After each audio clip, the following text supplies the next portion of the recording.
नमस्कार, सुप्रभात, स्वागत अभिनंदन आप सभी का सबरंग कार्यक्रम में। मित्रों, कहते हैं जो तोड़ने से भी न टूटे उसे मजबूत कहते हैं। जो ले जाता है ज़िंदगी को उठाकर उसे यमदूत कहते हैं।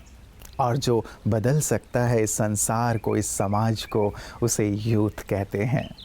युवा सचमुच बहुत बड़ी शक्ति है किसी भी राष्ट्र की। मित्रों, संसार की जो चाहे वो कर सकता है। युवा को यदि उल्टा कर दिया जाए तो वो वायु हो जाता है, और जैसे वायु सब चीज़ों को परिवर्तित कर देता है, वो जीवन का आधार भी है, तो यदि विध्वंसक हो जाए तो तूफान मचा देता है, तबाही मचा देता है। युवाओं की शक्ति भी ठीक ऐसी ही है। यदि युवा ठान ले तो समाज, संसार में एक बहुत सुंदर, श्रेष्ठ, सकारात्मक परिवर्तन ला सकता है। और आज मैं इसलिए कह रहा हूँ क्योंकि आज राष्ट्रीय युवा दिवस है। तो राष्ट्रीय युवा दिवस की हमारे सभी युवा भाइयों को, युवा साथियों को बहुत बहुत हार्दिक शुभकामनाएं और बधाइयाँ। और साथ ही आप सभी को भी, क्योंकि युवाओं के साथ आप सब जुड़े ही हुए हैं। मित्रों, ये दिवस स्वामी विवेकानंद जी की जयंती के उपलक्ष्य में मनाया जाता है। हम सभी जानते हैं युवाओं के आदर्श रहे हैं विवेकानंद जी, जिन्होंने अपने विचारों से एक बहुत ही सुंदर ऊर्जा का संचार किया पूरे देश में। और उनके विचारों से न केवल भारतवासी युवा बल्कि विश्व भर के युवा प्रभावित होते हैं। तो आज के इस विशेष दिवस पर हम स्वामी विवेकानंद जी को भी याद करते हुए, उनके विचारों को याद करते हुए, उन्हें जीवन में लाने का एक सुंदर संकल्प करते हुए आइए चलते हैं आज के सुवाक्य की ओर। वक्त कम है, जितना दम है लगा दो। कुछ लोगों को मैं जगाता हूँ, कुछ लोगों को तुम जगा दो। हमारे पास सिर्फ यह पल है। इस पल को जी लें तो अगले पल को खूबसूरत बनाने की संभावना बढ़ जाती है। भ्रष्टाचार चरम सीमा पर पहुंच गया है। कलयुग को सतयुग में बदलना होगा, मानव को देव बनना होगा। उल्टी गिनती शुरू हो चुकी है। यह प्रभु से जुड़ने और आध्यात्मिक रूप से शक्तिशाली बनने का समय है। यह देह अभिमान की निद्रा से जागने का समय है। प्रेरणा स्रोत बने और साथियों को जगाएं। अभी नहीं तो कभी नहीं। युवा साथियों, विवेकानंद जी के उस वाक्य को हम सबको अंडरलाइन करके रखना चाहिए अपने जीवन में, जिसे हमने बारंबार सुना है, लेकिन उस पर अमल करने की ज़रूरत है कि उठो, जागो और तब तक मत रुको जब तक अपने लक्ष्य को प्राप्त नहीं कर लेते। सचमुच कितनी शक्तिवर्धक, ऊर्जावर्धक ये वाक्य हैं कि उठो, क्यों सोए हुए हो, जागो और अपने ध्येय की ओर बढ़ो, क्योंकि ध्येय की ओर बढ़ना ही जीवन है। जिसके जीवन में ध्येय ही नहीं है, जो उसकी ओर बढ़ ही नहीं रहा है, वो तो जैसे मृत प्राय है। इसीलिए एक लक्ष्य निर्धारित करें अपने जीवन का, चाहे वो सामाजिक जीवन का है, आध्यात्मिक जीवन का है, व्यक्तिगत जीवन का है, पारिवारिक जीवन का है, व्यावसायिक जीवन का है, या फिर अन्य ध्येय हैं। निर्धारित करें और अपने आप को झोंक दें।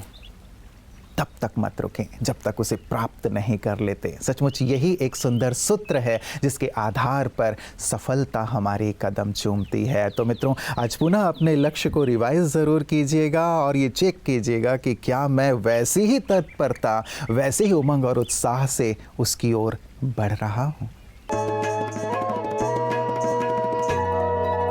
ओम शांति। भावनाएं चाहे सकारात्मक हो या नकारात्मक हमारे शरीर को प्रभावित जरूर करती हैं, किंतु भावनाएं जब नकारात्मक होती हैं तो हमारे शरीर के लगभग हर एक अंग प्रत्यंग पर इसका नकारात्मक प्रभाव होता है।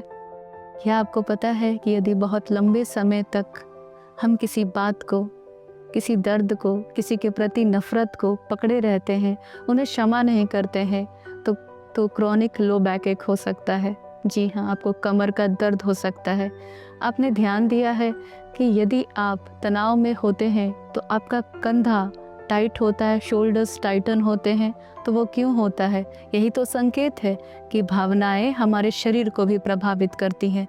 यदि बहुत लंबे समय तक हम भय या चिंता में रहते हैं तो वो किडनी को नकारात्मक रीति से प्रभावित कर सकती है। और ये तो हम जानते ही हैं कि यदि हमारी ये नेचर है हर बात पे क्रोध करना या चिड़चिड़ापन होना, तो ये हमारे हृदय स्वास्थ्य के लिए अच्छा नहीं होता है। ब्लड प्रेशर बढ़ा सकता है, शुगर को बढ़ा सकता है, डायबिटीज़ हो सकती है। लेकिन इसके साथ ही भावनाएं हमारे शरीर में जैसे स्टोर हो जाती हैं। भावनाएं सिर्फ वो नहीं जो थोड़ी देर के लिए आती हैं, सिर्फ संबंधों पर ही इसका असर नहीं, किंतु शरीर के हर एक सेल पर इसका असर है। तो क्या करें? भावनाएं तो है ना, यदि हमें दुख पहुंचा है तो दुख व्यक्त भी तो करना है। स्मरण रखें कि यदि हम अपनी नकारात्मक भावनाओं को सप्रेस करते हैं, दबा देते हैं, तो वो कैंसर का रूप भी ले सकती है। और मानसिक जो है व्याधि तो होगी ही, लेकिन हमारे इस स्थूल शरीर को भी नकारात्मक रीति से प्रभावित करेगी। तो जब भी आपको if you are not feeling good, दुख हो, कोई चिंता सताए, तो भावनाओं को दबाएं नहीं, भावनाओं को सकारात्मक बनाएं, परिवर्तित करें, उन्हें पहचानें कि ये भावना क्या है, क्यों आई है, इसके पीछे मुझे क्या सिखाने आई है, और फिर उनके बदले में समर्थ संकल्प को रचें, क्रिएट करें और देखें आपकी भावनाएं परिवर्तित हो जाती है। तो मेडिटेशन से हमें ये बल मिलता है जिससे हम अपने नकारात्मक भावनाओं को सकारात्मक बना सकते हैं। हम आगे और जानेंगे अगले एपिसोड में। ओम शांति, शुक्रिया। मित्रों, स्वामी विवेकानंद जी कहा करते थे कि पहले के ज़माने में उसे नास्तिक कहा जाता था जो भगवान पर विश्वास नहीं रखता था, लेकिन आज के ज़माने में उसे नास्तिक कहा जाता है जिसे स्वयं के ऊपर विश्वास नहीं है। सचमुच, यदि खुद पर ही विश्वास नहीं है कि मैं अपने जीवन में कुछ कर सकता हूँ, कुछ पा सकता हूँ, आगे बढ़ सकता हूँ, तो मेरी मदद तो भगवान भी नहीं कर सकते, कोई भी नहीं कर सकता। पहला कदम तो मुझे ही उठाना पड़ेगा, पूरे विश्वास के साथ, पूरे जोश के साथ, पूरी ऊर्जा के साथ। और जब लोग ये देखेंगे कि इसके अंदर विश्वास है, कुछ करने का जज्बा है, तब वो मेरे साथ जुड़ेंगे, तब वो मेरी मदद करेंगे, तब वो मेरे साथ साथ आगे बढ़ेंगे। इसीलिए मित्रों, केवल लक्ष्य बना लेना पर्याप्त नहीं, लेकिन उस पर पूर्णतः विश्वास रखना और विश्वास के साथ आगे बढ़ते जाना, ये बहुत बहुत महत्वपूर्ण है। इसीलिए कोई कुछ भी कहे, अपने विश्वास को, आत्मविश्वास को डगमग मत होने दीजिए, तो जीवन में सफलता आपके कदम चूमेगी। सादर प्रणाम, नमस्कार, ओम शांति। मैं प्रोफेसर राजीव शर्मा आपके बीच फिर उपस्थित हुआ हूँ। ज़रा ये भी सुनो सेगमेंट के तहत। युवा शब्द को हम जब उल्टे से सीधे की तरफ पढ़ते हैं तो इसका अर्थ होता है, इसका उच्चारण होता है वायु। वायु जो कि जीवन का प्रतीक है, वायु जो कि प्रवाह का प्रतीक है। वायु के बगैर हम पृथ्वी पर जीवन की अभिलाषा या आकांक्षा कर ही नहीं सकते। वायु में वेग भी होता है। तो युवा जो है उसकी परिभाषा देते हुए स्वामी विवेकानंद ने बड़ी अच्छी बात कही थी कि युवा को उम्र की चौखट में कैद नहीं किया जा सकता। जिसके अंदर भी ललक हो प्रगति को प्राप्त करने की, जिसके अंदर भी उद्दाम उत्साह हो कुछ नया कर गुजरने का, जिसके अंदर भी ये भावना हो कि मुझे इस दुनिया को खूबसूरत बनाने के लिए कुछ और कुछ बड़ा प्रयास करना चाहिए, वो युवा है। फिर चाहे उसके उम्र के वर्षों की संख्या 80 ही क्यों न हो, 90 ही क्यों न हो, युवा का लक्ष्य जो होता है वो नव निर्माण होता है। युवा का लक्ष्य आडंबरों को भेदना होता है। सिंधु की सीमा कभी छोटी नहीं होती, सिंधु की सीमा कभी छोटी नहीं होती।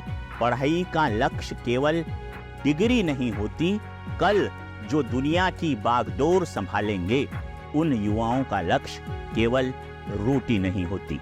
और हमारा जो विश्वविद्यालय है, प्रजापिता ब्रह्मा कुमारी ईश्वरी विश्वविद्यालय, ये डिग्रियां देने वाला विश्वविद्यालय नहीं है, ये संस्कार देने वाला विश्वविद्यालय है। ये भौतिक शिक्षा देने वाला विश्वविद्यालय नहीं है, स्पिरिचुअल टीचिंग देने वाला विश्वविद्यालय है। इसलिए आइए, किसी भी उम्र के आप सज्जन हो या देवियां हो, यहाँ पर उम्र का, जाति का कोई बंधन नहीं है। आएं और अपने नवनिर्माण के लिए, अपनी आत्मिक विकास के लिए, आत्मा और परमात्मा के सच्चे ज्ञान को प्राप्त करने के लिए हमसे जुड़े। ओम शांति। मित्रों, बचपन में या अपने किशोरावस्था में, युवावस्था में यदि कोई बीज बो दिया जाता है तो वही हमारे जीवन का, वही हमारे भविष्य का निर्माण करता है। यदि बीज अच्छे बोए गए हैं, नैतिकता से भरे हुए, मूल्यों से भरे हुए, आदर्शों से भरे हुए, तो हमें एक आदर्श महामानव मिलता है, जैसे स्वामी विवेकानंद जी। इसीलिए प्रजापिता ब्रह्मा कुमारी ईश्वरीय विश्वविद्यालय भी इस बात पर बहुत ज़ोर देता है कि बच्चे और युवा ऐसे गढ़े जाएं जो राष्ट्र का निर्माण हो, विश्व स्वर्णिम बने। और इसीलिए हम एक नए सेगमेंट की शुरुआत करने जा रहे हैं, हम होंगे कामयाब, जिसमें बच्चे और युवा कैसे अपने आप को संपूर्ण रूप से विकसित कर सकते हैं, कैसे अपनी स्मरण शक्ति का विकास कर सकते हैं, कैसे अपने अंदर के व्यक्तित्व और बाह्य व्यक्तित्व सबका विकास कर सकते हैं, उन पर सुंदर चर्चा होगी। आइए देखते हैं। तो ये जो रजिस्टर करना रहता है, जो याद करना रहता है, मेमोरी को रखना, जो जैसे कि आपने कहा अभी, उसका भी कोई टेक्निक होता है स्वामीनाथन भाई? First step is registration. So my dear sweet children, ये रजिस्ट्रेशन में तभी होगा जब आपको जो भी कार्य, चाहे पढ़ाई का हो या कोई भी जीवन में कार्य कर रहे हैं, जब उस कार्य के प्रति आपका इंटरेस्ट हो। और इंटरेस्ट कब होता है? जब उस कार्य के प्रति आपकी भावनाएं होती है, इमोशंस होते हैं, फीलिंग्स होते हैं। जैसे मैं अगर बच्चों से पूछूं कि अगर आपको कहा गया कि कल सुबह स्कूल जाना है हर दिन की तरह, और आपका अलार्म बजता रहता और मम्मा आकर आपको बुलाती है, लेकिन अगर मैं बच्चों से पूछूं कि अगर एक दिन टीचर आपको स्कूल में कहती है कि कल एक स्कूल का पिकनिक है, तो आपका कैसा सिचुएशन होगा, है ना? तो वो अलार्म बजने के पहले आप उठ जाएंगे, क्योंकि वहां पर उस कार्य को करने के लिए, right, you have got lots of emotions and feelings, right, positive emotions and positive feelings.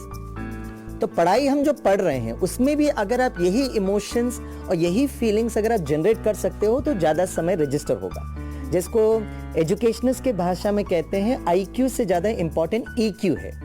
IQ is intelligent quotient और EQ है emotional quotient. That's the first step for registration. Second step, जब आप कोई कंप्यूटर में कोई भी कार्य register करते हो तो उसकी एक प्रोसेस होती है, उसका एक विधि होता है, उसकी एक टेक्नोलॉजी होती है। उसी तरह जब बच्चे आप पढ़ाई करते हैं, वो रजिस्टर तभी होगा जब आप उसका वो टेक्नोलॉजी को समझेंगे और उस टेक्नोलॉजी का प्रैक्टिस करेंगे, जिसको हम लोग कहते हैं स्किल्स। तो जब आपने वो टेक्निक सीख लिया तो ऑटोमेटिकली बहुत ज़्यादा समय तक वो रजिस्टर हो सकता है।